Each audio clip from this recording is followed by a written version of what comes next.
பழைய ஏற்பாட்டுல. உங்கள் ஒருவரும் அதை அடையாமல் பின்வாங்கி போனவனாக காணப்படக்கூடிய பயந்து இருக்க கடுவோம். இந்த பயம் என்னமா? ஓனர் ஆஃப் காட், தேவனுக்கு கொடுக்கிற ஒரு கணத்தின் பயம். ஏனெனில் சுவிசேஷம் அறிவிக்கப்பட்டது போல. அவனுக்கு எது சுவிசேஷம்? இயேசு பிதாவோட குரலை கேட்டாரு, இதோ மோசே போய் நிற்கிறாரு, தேவனோட சத்தத்தை கேட்டாரு, இதோ உங்களை விடுவிக்க போறாரு, உங்களை கானான் தேசத்துக்கு கொண்டு போக போறாரு.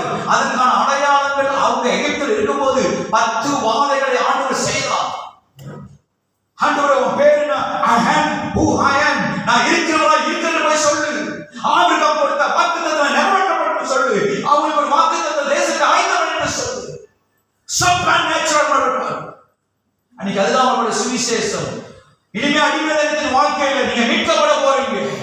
ஆட்டுக்குட்டியை அடித்து அதற்கான அடையாளமான ரத்தத்தை பூசினார்கள். பஸ்கா செலிப்ரேட் பண்ணாங்க. ஆசாரிப்பு கூட ஆராதனையை கற்றுக் கொடுத்தார். பலிகள் மூலமா அவரை ஆசீர்வதித்தார்.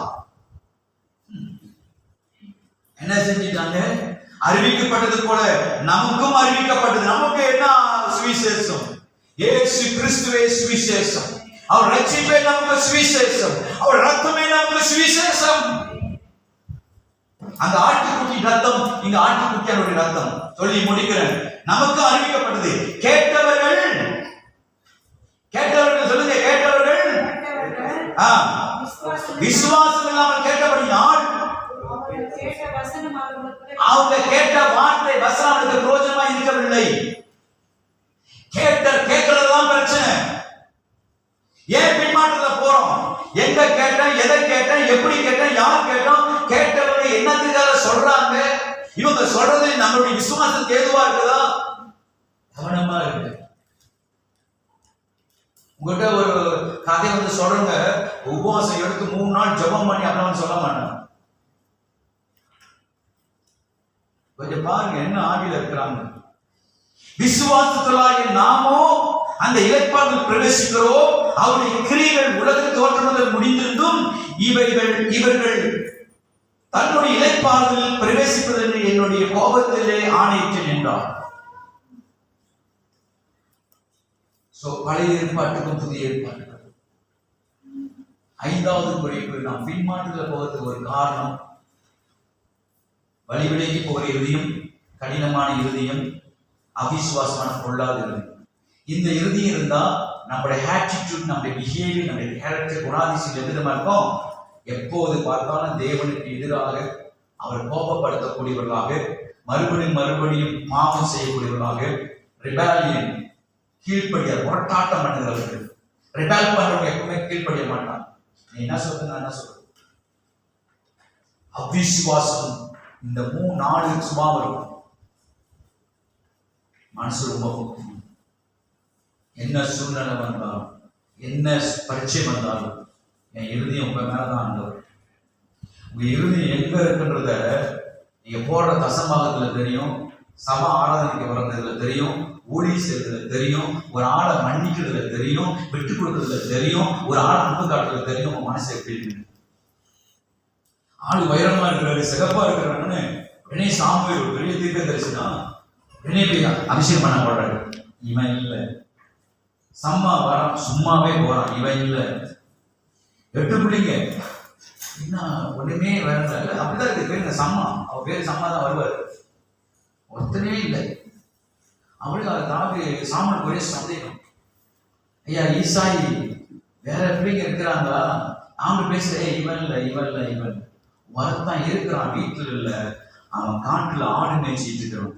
உடனே சொல்றாரு, அவன் வந்து பந்தில வந்து வர வரைக்கும் நான் பந்தில கை நினைக்க மாட்டேன். அப்பதான் ஆண்டு சொல்றாரு, 1 சாமுவேல் 16:7, மனுஷனோ முகத்தை பார்க்கிறான், நானோ இருதயத்தை பார்க்கிறேன். தாவீதின் இருதயத்துக்கு ஏற்றவர். உயரமான கீசின் மகனாகிய சவுல ராஜாவாக்குறாங்க. அது தேவன் தெரிந்து கொள்ளல, அது மக்கள் தெரிந்து கொண்டாங்க. இருதயத்தை பார்த்து தெரிந்து கொண்டவன் தாவீது, உயரத்தை பார்த்து தெரிந்து கொள்ளப்பட்டவன் சவுல், உள்ளத்தை பார்த்து தெரிந்து கொள்ளப்பட்டவன் தாவீது. சவுலை ஜனங்கள் தேர்ந்தெடுத்தாங்க, தாவீதை தேவன் தேர்ந்தெடுத்தாங்க. ஆண்டவர் உன் கையில எவ்வளவு இருக்கு முக்கியம் இல்லை, உன் உள்ளத்துல எவ்வளவு இருக்குன்னு தான் பார்க்கிறாரு. எல்லாரும் போட்டாங்க மிதமிஞ்சி இருந்தத. ஆனா ஒரு விதவ மாற்றம் புருஷன் இல்லாமல் தனக்கு உண்டானதை போட்டான். கொடுக்கிறதா இருக்கட்டும், ஜெபிக்கிறதா இருக்கட்டும், அன்பு கூறுதா இருக்கட்டும், உங்க இறுதி எப்படி இருக்குன்னு பாருங்க. 2 பேருக்கு தான் உங்க இறுதி தெரியும். ஒண்ணு உன் ஆவியும் கூட பரிசுத்தாவே உன் மனசாட்சியை கூட சாட்சி கொடுக்கிறோம். தேவனுடைய சாட்சி, இன்னொன்று மனசாட்சி. நான் உங்களுக்காக ஜெபிப்பது என் ஆவியோடு கூட பரிசுத்தாவின் சாட்சி கொடுக்கிறேன். காலையில தான் உங்க மனசு எது தேடுது. ஏன் பைபிளை படிச்சா எனக்கு தூக்கம் வருது? ஏன் பைபிளை படிக்கிறதுக்கு இன்ட்ரெஸ்ட் வர மாட்டேங்குது? ஏன் எனக்கு மூடி இன்ட்ரெஸ்டே வர மாட்டேங்குது? ஏன் என் மனைவியை பார்த்தா இப்பெல்லாம் எனக்கு லவ் வர மாட்டேங்குது? அதுவும் நான் சீரியஸா சொல்றேன், அது கொஞ்சம் பரிசோதனை பண்ணி. ஏன் எங்க அப்பாவை பார்த்தா எங்க அப்பாவை எனக்கு பிடிக்கவே மாட்டேங்குது? காரணம் இல்லாவா எங்க அப்பாவுக்கு ஆண்டவன் என் பிள்ளையா கொடுத்தாரு. எங்க அம்மாவை கண்ட ஏன் நான் எரிச்சல் அடையேன். இதெல்லாம் அம்மாவோட மேட்டர் இல்ல, அப்பாவோட மேட்டர் இல்ல, சர்ச்சோட மேட்டர். Problem in me. இத பரிசோதனை செய்யணுமா? 139 சங்கீதம் 24 வசனத்துல தாவீது பரிசோதனை பண்றாரு. தேவனே, வேதனை உண்டாக்குற வழி இன்னொருத்தர் உண்டோ என்று பார்த்து என்னை நிச்சய வழியில் நடத்துங்க, நிலையான வழியில் நடத்துங்க. Resist yourself. பரிசோதனை செய்யுங்க. கை மறுக்கும் போது, கண்ணு சுருங்கும் போது, இடுப்பு வலிக்கும் போது, ஏதோ ஒரு பிசிக்கல் விளைவுகள் நடக்குதுன்னு நம்ம மருத்துவரை தேடுறோம், மருந்தை தேடுறோம். ஸ்பிரிச்சுவலா யோசிக்க முடியும். ஏன் என் அறிவினை என்னால் மன்னிக்க முடியல? அப்படி என்ன செஞ்சிட்டாரு? சரி, ஏன் ஒரு தப்பு செய்யக்கூடாது? தப்பு செஞ்ச என்ன கட்டி அடிக்க முடியும்? அன்பான ஒரு தெய்வம் இருக்கும் போது, அவரால் படைக்கப்பட்ட ஒரு சகோதரனை என்னால் நேசிக்க முடியும். What's the problem in me? என்னோட ஹார்ட் கடினமாயிடுச்சு. ஏன் நான் தப்பு செய்யக்கூடாதா? எல்லாரும் கையிலும் கல் இருந்துச்சு கண்டிப்பதற்காக. ஆனா ஒருத்தருடைய கண்களை கருணை இருந்துச்சு தப்பு வைப்பதற்காக. அவருக்கு தெரியாதா நியாயப்பிரமாணத்தை பத்தி? நியாயப்பிரமாணத்தை நிறைவேற்ற வந்தேன், அழிக்கல நிறைவேற்ற வந்தேன் அவருக்கு தெரியாதா? மோசையின் மூலமா வந்தது நியாயப்பிரமாணம், இயேசு மூலமா வந்தது கிருபையும் சத்தியம். சத்தியம் விடுதலையாகும், சட்டம் சாகமடிக்கும். தண்டிக்கிறது ரொம்ப பயங்கரமான ஒரு காரியம். யாரையும் தண்டிக்க கூடாதுன்றதுக்காக தான் அவர் தண்டனையை பாருங்க, கொடூரமான ஒரு செயல். இதை விட பெரிய தண்டனை என்ன தண்டனை? நம்ம குடும்பம் பாருங்க, தண்டனை பேசாம இருக்கிறது ஒரு தண்டனை. பேசவே மாட்டாங்க, மூஞ்சிலே முடிக்க மாட்டாங்க. அதான் கொடுக்குற தண்டனை. நீங்க அவங்களுக்கு தண்டனை கொடுக்குற, உங்களுக்கு நீங்களே தண்டனை கொடுத்துக்கிறீங்க. சார் உங்களுக்கு தெரியாது சார், நான் நிறைய வாய்ப்பு கொடுத்துட்டேன். சரி, வாய்ப்பு கொடுத்துங்க, அமைதியா இருங்க, கோவிக்காதீங்க, எரிச்சல் அடையாதீங்க, ஜெபம் பண்ணுங்க. ஆண்டவரே, வேதத்தில் என்ன போட்டிருக்குது?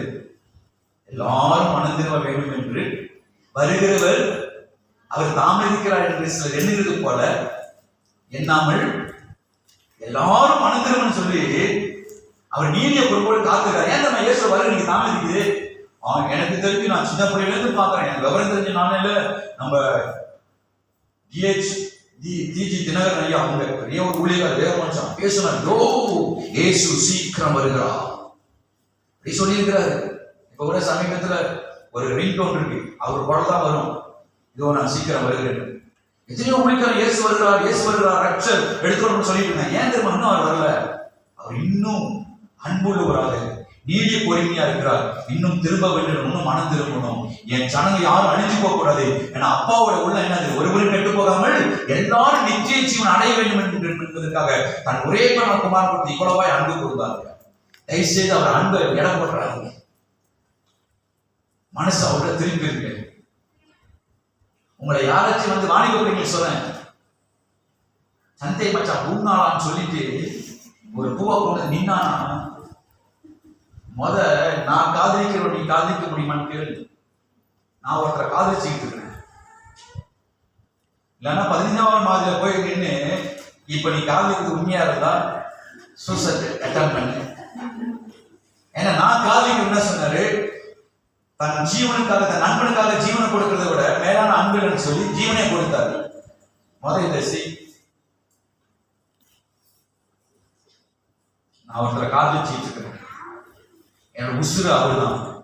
அந்த உசுரை நீ ஏற்றுக்கிறதா இருந்தா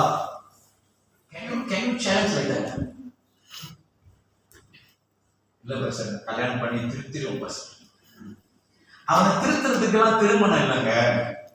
திருந்தனா போய் ஜெயில போடுங்க. சென்டர் நண்பன் இவர் குடிப்பாராம், இவர் லேட்டா வருவாராம், அப்படியே ஊர் சுத்துவாராம், கருப்பா இருப்பாராம், பொறுப்பு இல்லாம இருப்பாராம். இவங்க கல்யாணம் பண்ணுறது என் மகன் என் பையன் பொறுப்பு இல்லாம இருக்காங்க, ஊதாரியா இருக்கிறான், அவர் கால் கட்டு போடணுமா, கால் கட்டு போட நீங்க கையெழுத்து கட்டுங்களேன். அப்புறம் பாசல் பார்த்துக்கிட்ட பையன் இப்படி இருக்கிறார். இவரை திருத்துறதுக்கு இவங்களே 25 வருஷம் திருத்த முடியாம திருத்தம் முடிச்சிட்டு இருக்காங்க. எங்கேயோ அந்த ஒரு பொண்ணை கொண்டு வந்து இவரை திருத்துறதுக்கு தான் கல்யாணம். அந்த மாதிரி திருமணம் தயவுசெய்து பண்ணாதீங்க. திருத்துறதுக்கு திருமணம் நடத்தி வைக்க முடியாது பிதாகுமார் பரிசுத்தர் சொல்லியிருந்தாருன்னா, திருந்தாதமா கொண்டு வாங்க, திருமணத்தை நம்ம திருத்திடுவோம். சிலவங்க திரும்பி வந்தோம்னா திருமணத்துக்கு பிறகு திரும்பி வராம போயிட்டாங்க. அதுக்காக மேட்ரு இதுதான் பைபிள் சொல்லாத ஒரு காரியம்.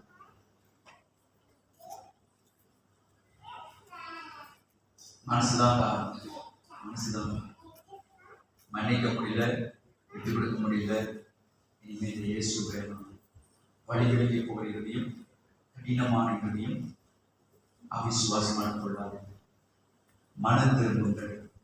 பாவத்தை பற்றி சொல்ல சேஞ்ச் யுவர் திங்கிங். உங்க மனசங்க திருப்புங்க.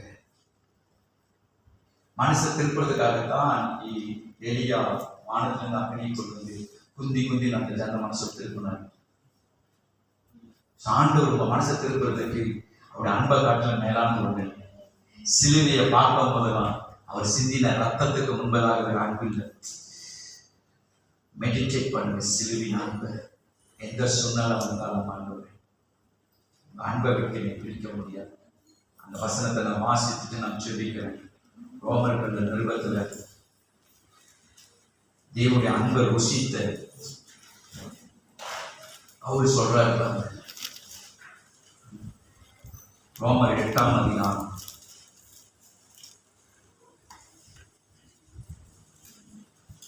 35 பாருங்க. உம் நிமித்தம் எந்நேரம் கொல்லப்படுகிறோம். உம் நிமித்தம் அன்னைக்கு சாவு நடந்துகிட்டு தான் இருந்துச்சு. கிறிஸ்தவம் எங்கெல்லாம் கூடுறாங்களோ, இன்னைக்கு கொரோனால மறிக்கிற மாரி, கொரோனா வைரஸ்ல மறிக்கிற மாரி அன்னைக்கு சாவு நடந்துக்கிற. உன் நிமித்தம் எந்நேரம் கொல்லப்படுகிறோம், அடிக்கப்படும் ஆடுகளை போல எண்ணப்படுகிறோம் என்று எழுதியிருக்கிறபடி நேரிட்டாலும் கிறிஸ்துவின் அன்பை விட்டு நம்மை பிரிக்க முடியாது. உபத்திரமோ, வியாக்குலமோ, துன்பமோ, பசியோ, நிர்வாணமோ, நாசமோசமோ, பட்டயமோ, இதெல்லாம் உங்களுக்கு சந்தித்த பிரச்சனைகள்.